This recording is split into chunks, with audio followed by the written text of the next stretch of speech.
Malo ai tau toe lava ki he pongpongini. Pea whakatula watu ki he ngahi whakatapu koto o whawhai atu pea me whaleni. Kai tu mua ke wai whainga maari e koe ni, ke whahalawe lawe pea mo e profesa toke tā siu ala whtani, pea me university koe ia o e lo au i ken pela.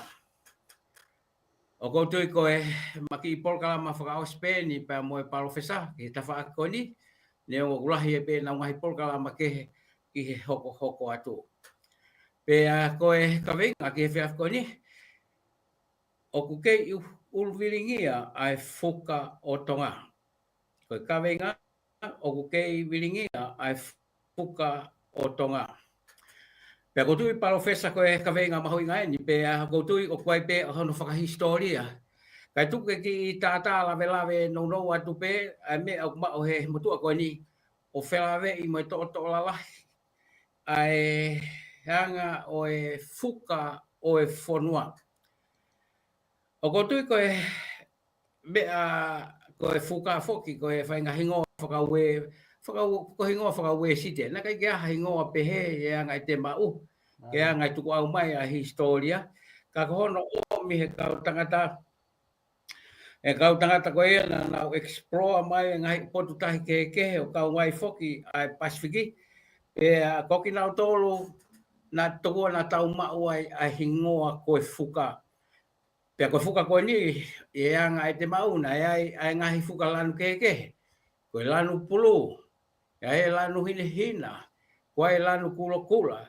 Ai aku te whito pe he kau tangata na ahia, ai ngahi o seni o e Pasifiki, o kawai a Tonga.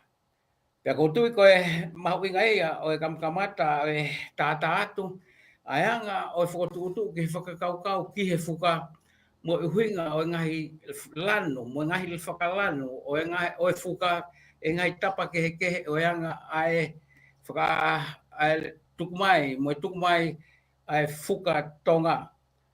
Pea koutui i he time koe ni, Profesa, koutu katikoa.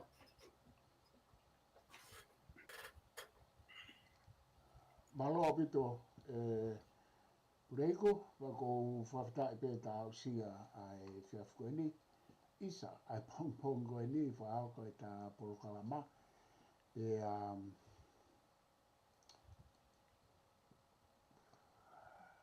Koe io koe kawenga maho inga apito eni he ku hange ko hulu mai whakaukau. Na ia i ngahi lanu mo ngahi uhinga ki hono whakahoko ai whuka o e whonua. Te mono whotu o e whuka e whonua e te pōloaki. Koe mea o ku maaria e ka winga koe ni he te ta alo atu ai te ke hanga o mai ai e ngahi mea kehe me he tapa kehe whikau aki mo e uhinga o e whuka i he ene tuku au mai kai te whito ki Tonga. Pea koutui koe tala no mahino ai ongolanu e tau whuka e kai ke ulawe kei tuku atu ko ngā ko ulawe te umai ki ai. Mo tato ki tala no ai pe ka koe whuka o Tonga ku kei viringia, koe whuka o kei viringia i Tonga, koutui koe ka venga mauinga pa kua no ngai uhinga hanga tonu mo no ngai uhinga heri aki koutoa koutui e whai atu e tatara noa ki ai. Kai whakapoke atu e pure i maro. Pea koutui koe mea maria hange koe mea kuke tātā mai ki ai.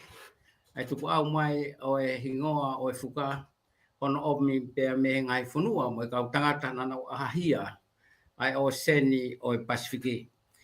Pea o mahuinga whoki he e tā lawe koe ni, ke ta sioange ke he whuka Tonga. E ki foi mo miniti koe ni, ke whaiha no taki mai, ki hao whukotu whakaukau, mo hao whukotu whakaukau, o whelawe i mo e tope ki mahuinga o e pongpongi ni, o ku kei wiringia ai whuka a Tonga. O pehe ko a historia, na ngali koe, wai e utala noa keke, ngali nei o si whaipe ai hono whatu, mo hono kikitei, mo fai e tu o e fuka atonga e taha ono fitufa. Koe lau mai e kau tangata historia koe. Pe togoa i he nai toki fai pe a hono kamata a hono whakotuutu. A hono whakateu ngai fuka i he taha walu ono no. Ka i he taha walu fitu ni mā koe poini mahu i ngā ia koe taimi ia ke whaka official. Ai lanu mo CCP ngā o e fuka atonga. Ai au kuhinga tokoa i he time koina. O kuhanga e fuka tonga o whao i loto ai. A e tau ngahi urunganga, e tau ngahi culture, a ngahi political significant. Pe i kai ngatai, koe ha e ne whelawe i moeanga o e reaching koe o nofo ai atonga. Pe koe mea maari e anga o te fito koe, ai koe hau ia whaunga, ano whakaukau i mono pe hoko koe official level ai fuka atonga o talu me tawalu fitu lima o au ke ahone. Pe tokua i he konistu tone atonga o nehanga spell out he ikai toi li liu ai designi mo e lanu o e fuka e whonua. Pe neongo na he pe ngai fuka e ange koe tau Navy, koe Army, ka koe fuka whaka official ai whonua, ai koe tau sio pe ai, pe ko mea ke kakai e whonua i he ahoni. O hange koe i kolosi kula koe fuka a tonga ta whaaki tau hema. Fo i kolosi kula i he ta whaaki tau hema ai fuka o tonga.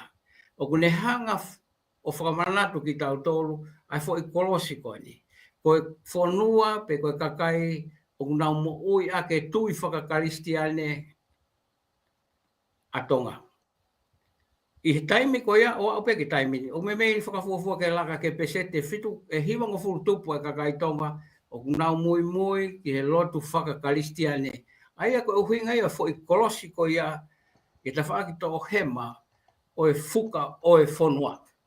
Pea i kai ngatai, koe lano hina o e fuka, o hange ko whakatapu, o kune hanga whakamanatu ki e tau tolu, ai purity, pe koe lau maalie lelei, lau maalie o e ofa, o e merino, mo e fe o fani, aia koe huinga ia o e asi, ai lano hina hi e tau fuka.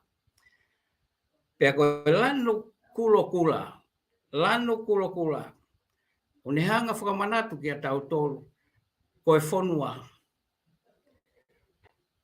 ai maho inga, o e kaluse whai, ai eiki, i he kolosi i kāre ware. Ko tuku atu profesa.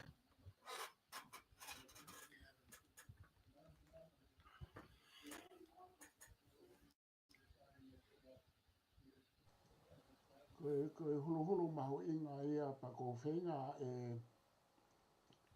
pureke hake fuka, ki whakahua ke pē fuka ke ki viringia mai e ta lotonga e ta tai anoa. Koia. Koe ospeni e ku rea koe ni ko toi wakai ki ai ke tuku hake. Ka koe tui koe foi whiri whainga taa au pito ai tala noa ki e tau fuka.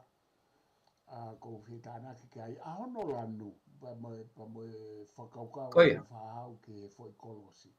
He ku me hange tala noa ia ke fuka i he me tatau ia mo tau tala noa koe ki he ke tuku koe o tonga ki langi. Koia. He koe whi whakaukau tatau i he uhinga na e hanga e tau whahau o wakai na ne a whio horo ki ngahi lanu pe mo ngahi fuka pe ne keike ne whaitaki pe tene to o mai halanu mo ha fuka. Ne o ne o sia ngahi fuka i mamana hina mo kula. Hange pe kone a whio horo koe pe whaki pe tuku a tonga ki wheke malua i whakaukau tatau. Na koe na tatau na ne a whangatuko e ngo whakaukau tatau o ai ki langi o ai ki lanu o tutuk langi ta au sisu pe mo whakaukau o hina la numaa o tua mo langi mo lupe kai te whakafoke atu koe ki tānaki atu pe ia pureiku. Professor ko me mahuinga foko ni pe o i he time tatau be o behind ai a fai whekau ko ia Wesiliana ko Peika. Aia ko e tōtonga pe ia o e ngai u whakakaukau o sieni ai liliu ke lotu whakarisiane ai ne awhio Charles Tupo Uruaki.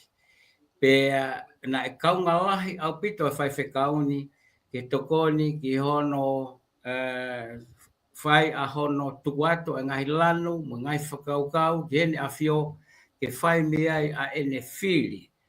Ai fuka o e whonua e Professor.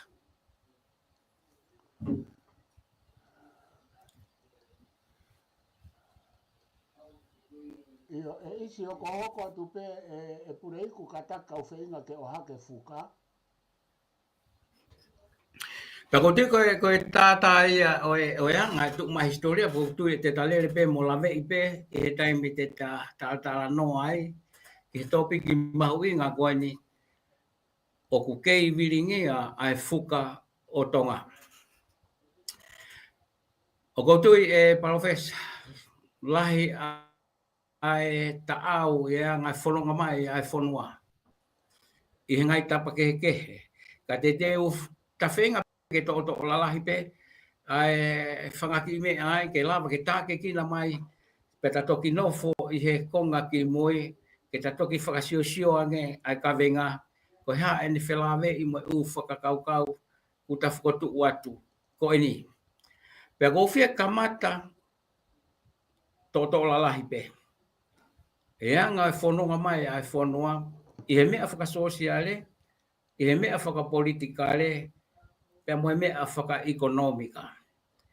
Pe hange ko lau e modua ko te ta lere me to he ma ke to matau. Ka te ta nofo pe ai mo whakasio anga ina whekau aki. Pe mo ka venga mahuinga e whiafko ni o ku kei viringia ai fuka o tonga. Ka pate to e ta whakaukau ki ta uafe mani wā. Taki i lele ki mo atu kai hau ta toki no foro e ngai isiu o i wafe ua noa, ua taha, ua mo i ua toro.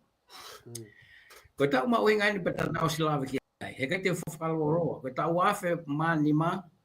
Ko tau ia o e strike i lahi taha